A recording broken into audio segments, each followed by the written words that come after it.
Fofana dafa décrire exactement ni nga xamante ni noonu la Ousmane Sonko ak ay nitam bàyyee réew mi bi ginnaaw bi ñu ko yoree 2 ans liñ fi yàq ci réew mi président de la république bu ñu ko dolloon 5 ans ci 3 ans yi di des nii. mënu ko defar mais mën na jéem a kii sauver les faces. oui Ousmane Sonko ñoom dañoo yàq réew mi tellement xam nga biñ ñëwee mooy li Fofana wax dañoo ñëw automatiquement lan lañ njëkk a def yow dañoo arrêté tous les travaux arrêté ko ñu ne dañuy def audit dagg tous les contrats jël homme d'affaires yoo xamante ne yow yoreel nga leen xaalis nga tëj leen ci kaso bi nga téye leen ci kaso bi te yaa leen yoreel xaalis yow état bu Sénégal laajal état bu Sénégal ñaata la yoreel Lok Afrique par exemple bu Khadim Ba te jamono ji mu ngi ci kaso bi laajal état bu Sénégal ñaata lañ yoreel Mohamadane Sarr laajal état bu Sénégal ñaata la yoreloon Samuel Sarr ak ñeneen ñi nga xamante ne homme d'affaires yi ñu jàpp ci kaso bi yëpp tëj jàppal ni état bu Sénégal yoreel na leen ay milliards ba pare di leen topp ci ay millions wala tuuti milliards yoo xamante ni liñ leen yoreel moo ëpp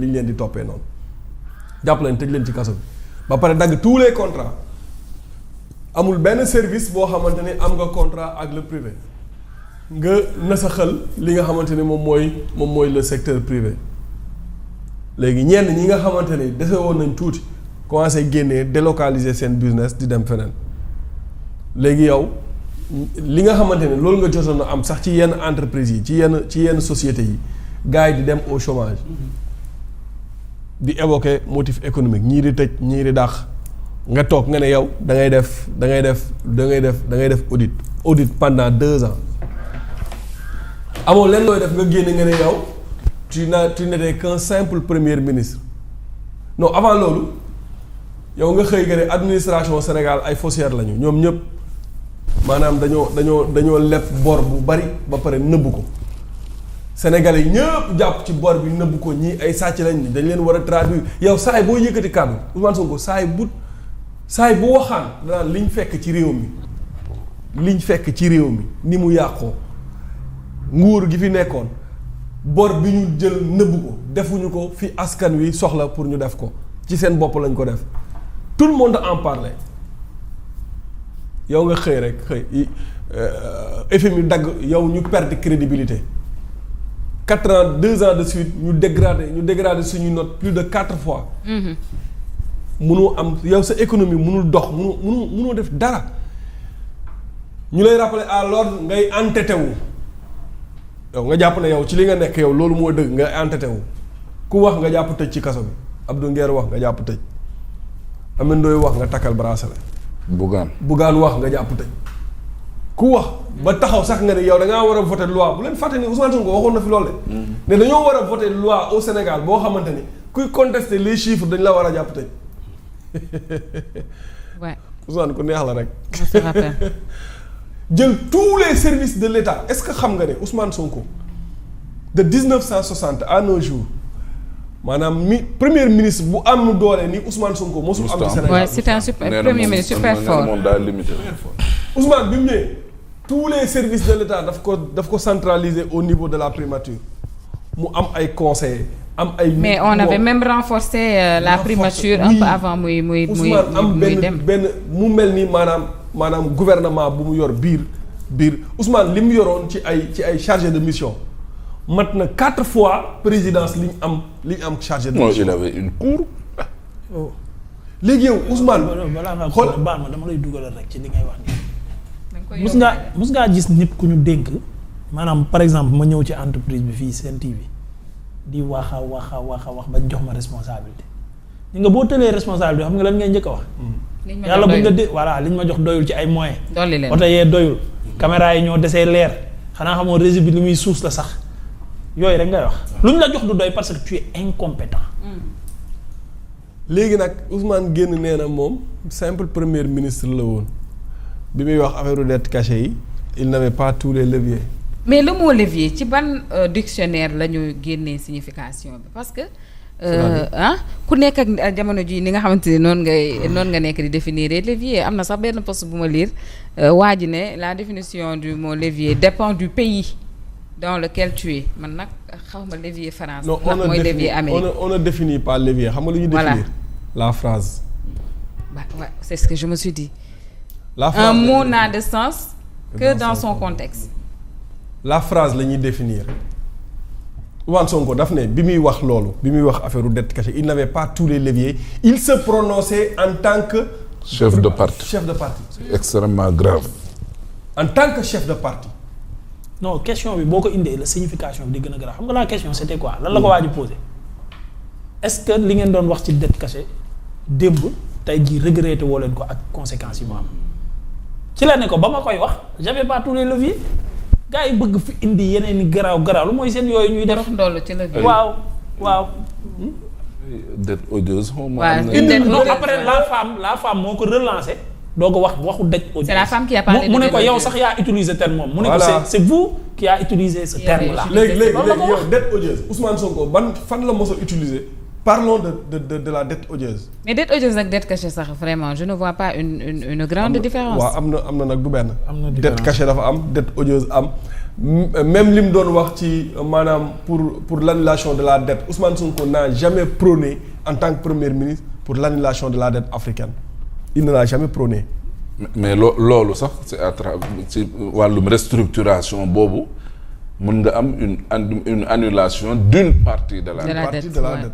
Oui. Quand on restructure. Et moom il avait catégoriquement refusé ba sax wax ay député nañu dugal benn résolution boo xamante dañuy interdire le gouvernement sénégalais de restructurer la dette alors que situation bii ñuy dund moom moo ko indi jël Macky Sall xoolal yàq ko yaxeet Macky fu mu dem ñu ne ko da nga doon falsifier ay chiffres sa dëkk.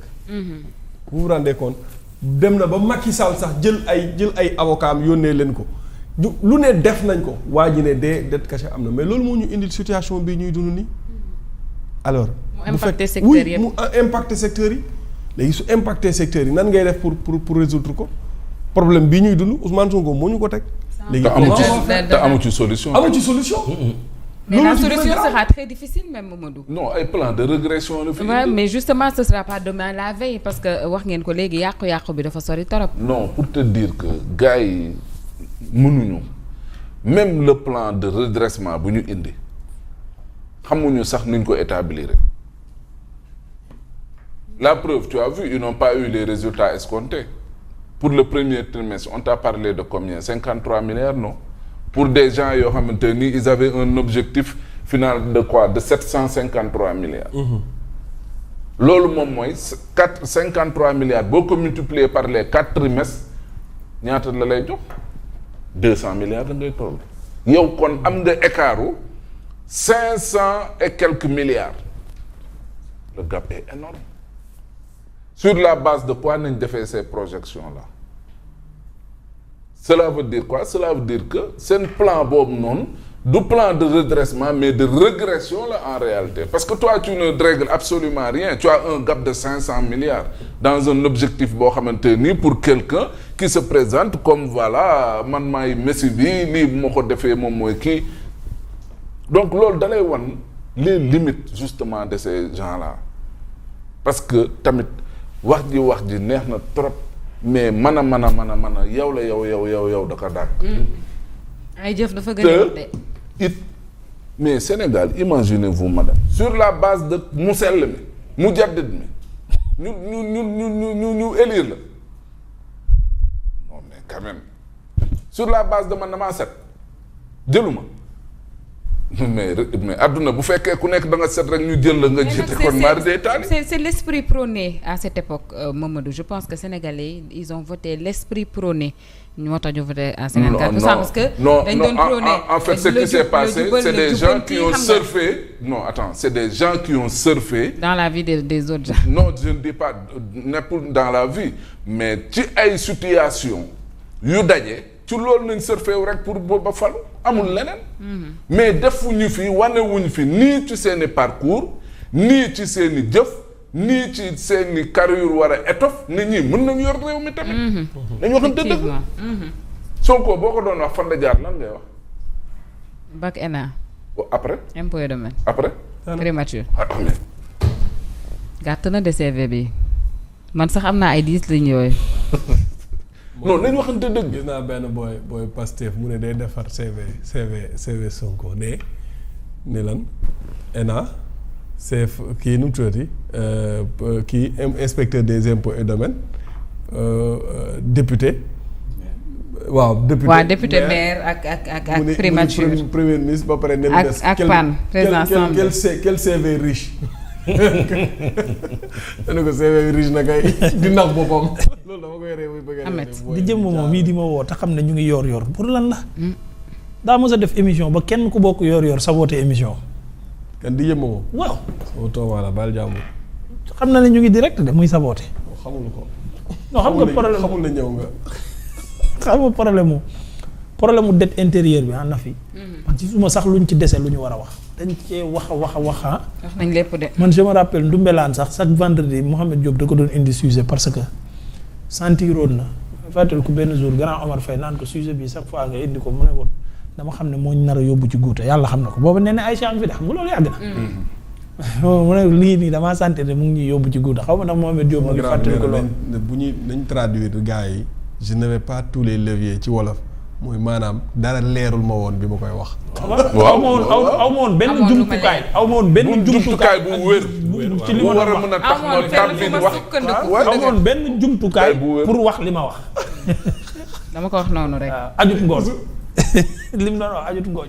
loolu lay teg mais loolu amul benn kii je veux dire pour la personne même. Concernant les affaires judiciaires wala des démêlés avec la justice entre autres loolu amul benn conséquence. nga wax lu toll noonu